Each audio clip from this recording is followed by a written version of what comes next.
Welcome back. In this video, I'm going to be talking about how to find customers for your woodworking business. Finding customers is arguably the most important part of a woodworking business. You do have to have a developed set of skills and some kind of a setup with your woodworking machines, but finding customers is ultimately how you will make money. It can be daunting, it can be difficult to find the first customer, the first 10 customers, first 100 customers. So I'm gonna give you some examples and methods that I personally have used in the past to grow and find customers for a woodworking business. The first method is just kind of hit the streets running, so to speak. Get on Google and just Google blank near me, and I'll give you some examples for the blank, and then just find people in your area, go to their website, go to the contact us page, fill out the form, explain yourself, hey, I'm such and such with such and such company, and I'm looking to see if I can help you out, here's what we provide kind of deal. And then if they don't have a contact us form, a lot of times in the footer section of a website, you can see an email address, an email us link. If you click on that, it'll give you the email address. These are just some options. You got to be a little bit of an investigator, put in the work. It is very hard work in the fact that you have to go to, say 1,000 different websites, get their information, put it in a spreadsheet, and then just email them. I would make the email very personal. I would not make it generic. I would say, hey, I noticed on your site you do X, Y, Z.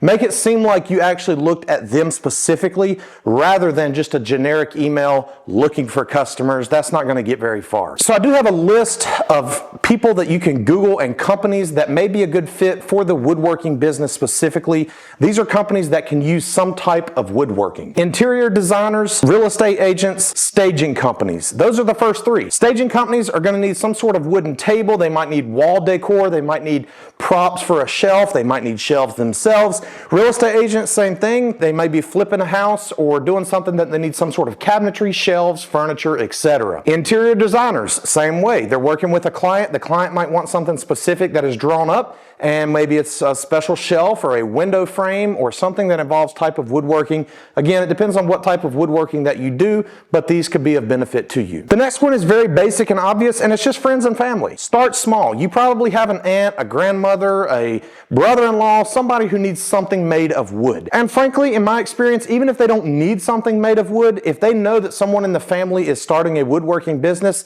they might have you make something that they don't really need, or that they need but they were waiting to do it just because they want to support a family member in your new endeavor. Barber shops are another good place to approach because they have lots of furniture. They have all the kind of beauty stations or the salon desks, if you will, where the combs and the trimmers and all that stuff go. Think about when you're sitting in a barber chair looking at the mirror, there's usually a countertop in front of you. Barber shops could be a good place to look also to poach potential clients. A big one, depending on your market, is new home builders. These could be production home builders or custom home builders. Obviously, they're going to need stuff. They're going to need doors. They're going to need interior doors, exterior doors. They're going to need trim, window casings, crown molding, you name it. Cabinets are a big one, garage shelving. They're going to need something. Before you approach them though, depending on the client or whether you're going the general contractor, very custom route, or a production home builder, make sure you're set up correctly because you're getting into big money, which is good for your business, but it also leaves a little bit of room for big mistakes. So just be careful, but that's a great place. Depending on your market, there's plenty to go around. Hand in hand with that are investors. A lot of investors